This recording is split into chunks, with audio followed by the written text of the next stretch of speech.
Sorry sir, आम्ही असे अचानक आलो. अरे सॉरी काय, तुम्ही आलात ते बरं झालं. मी काहीतरी मागवतो कॅन्टीन मधनं, पोहे आमच्याकडे फार छान मिळतात. हा नाही नाही जावाई बापू, आम्हाला खरंच काही नकोय. खरं तर आजपर्यंत मी हे बऱ्याच वेळात तुमच्याशी बोललोय, पण आज पुन्हा तेच बोलताना माझी मलाच लाज वाटायला लागली. पण तरी सुद्धा माझ्या बायकोच्या वागण्याबद्दल मी तुमची माफी मागतो. I am sorry.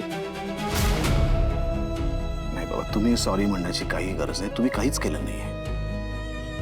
सर, अधीरा कशी आहे? डिस्टर्ब आहे, हर्ट झाले खूप. पण हे तू मला विचारण्यापेक्षा तू स्वतः फोन करून तिच्याशी का नाही बोलत आहेस?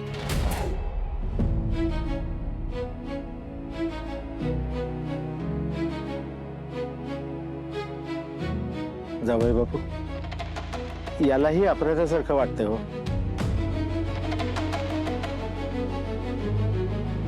रोहन, गिल्ट महत्वाचा आहे का प्रेम महत्वाचं आहे हे तू ठरवायचंस. आणि स्वतःच्या बायकोला टाळू नकोस. कारण तुम्ही जर एकमेकांशी कम्युनिकेट केलं नाहीत ना, तर कोणी काही करू शकणार नाही.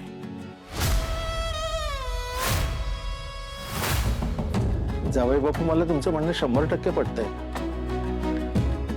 रोहन, अरे आता भांडण पुरे झालं. हे बघ, मतभेद असतात रे, असतात, पण त्याही पेक्षा नातं महत्वाचं असतं. रोहन, गेल्या काही काळात जे काही घडलंय ते काही फार बरोबर घडलं नाहीये. अधीरा घरी निघून आली आणि त्याच्यानंतरही जे काही घडलं त्यांनी मलाही खूप राग आला. अपसेट झालो मी सुद्धा. आजीला सुद्धा खूप वाईट वाटलं. पण तरी सुद्धा या सगळ्या गोष्टी मागे टाकून, या सगळ्या गोष्टी दुर्लक्षित करून पुन्हा मी या नात्याकडे बघायला तयार होतो. त्याचं कारण या सगळ्याच्या मुळाशी तुमच्या दोघांचं नातं आहे. तुमचं प्रेम, तुमचं लग्न, तुमचा संसार टिकणं हे सगळ्यात जास्त महत्वाचं आहे. आणि ते जर होणार असेल ना, तर या बाकी कुठल्याच गोष्टीला काहीही महत्व नाही. पण त्याच्यासाठी तुम्ही दोघांनी एकमेकांशी कम्युनिकेट करणं जास्त गरजेचं आहे. हे बघ, आम्ही सगळे तुमच्या बरोबर आहोतच, पण तुमच्या नात्याचा विचार तुम्ही केला पाहिजे. रोहन, लग्न करताना जसा एक ठाम असा स्टँड घेतलात ना तुम्ही, तसा स्टँड घेण्याची आता वेळ आली. तू घेतला पाहिजे.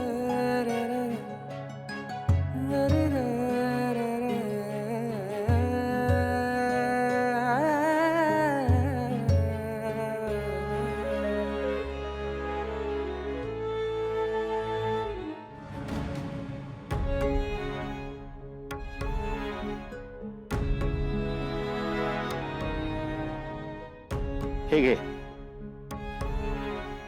ओ बाबा, अरे घे. थँक्यू.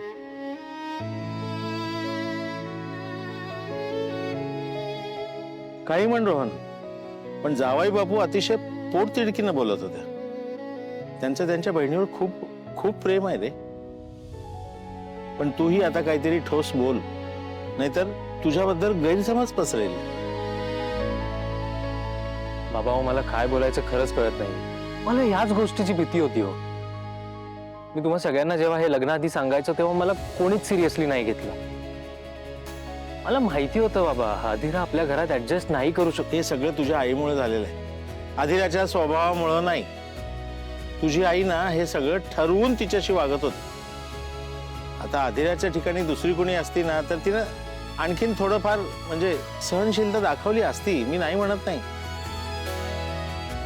पण तुझी आई तिच्याशी विचित्रच वागत होती. असो, बरं बाबा ऐका ना, मला ऑफिसच्या कामासाठी बाहेर जावं लागेल. तुम्ही एक काम करता का, तुम्ही घरी जाता? नाही नाही, एक काम करतो मी, थांबा, मी तुम्हाला सोडतो. चला. अरे नाही, त्याची काही गरज नाही, मी जाईन ना. पण रोहन, जावाई बापू जे काय म्हणालेत ना, त्याचा जरा सिरियसली विचार कर बरं का. सावकाश जा. येतो मी. फोन लावा मला पोहोचल्यावर घरी. हो करतो.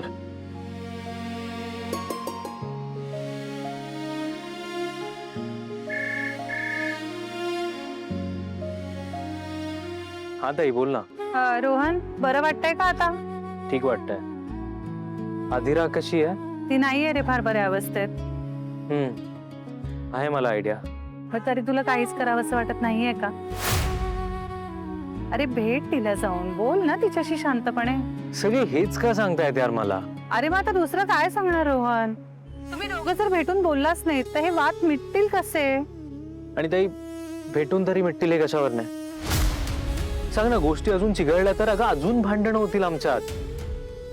अरे पण म्हणून काय बोलायचंच नाहीये का? आता दोघांमध्ये एकाने समंजसपणा दाखवायला हवा ना रोहन. कोणीतरी नाही ताई, तुझं म्हणणं आहे मी घ्यायला हवी. हो तूच, कारण तू नवरा आहेस तिचा. अरे त्या घरात तिला सगळ्यात जवळचं कोण आहे? तूच आहेस ना, तू नवरा आहेस तिचा. So that goes without saying, तुला समजून घ्यावंच लागणार तिला. ठीक आहे, विचार करतो. विचार विचार नका करू, काहीतरी कृती करा. अरे गाठी स्वर्गात बांधल्या जातात, पण त्या जमिनीवर आल्यानंतर ना आपल्याला कष्ट घेऊन सोडवावे लागतात. त्या अशाच आपल्या आपल्या सुटल्या असं होत नाही. बाबा माझा आग्रह आहे असं समज आणि भेट तिला, पण भेट. ठीक आहे.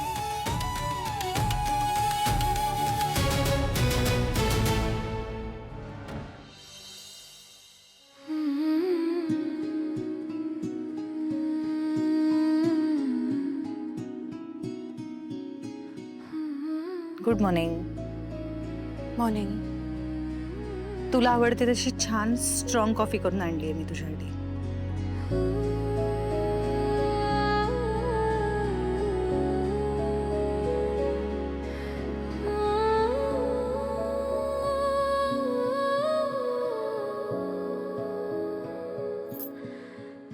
हे काय आहे? तुमच्या घरची केली. Come again? तुमच्या घर. तुमच्या घरची? आधिरा, तुझ्या घराची असं म्हणायचं आहे का तुला?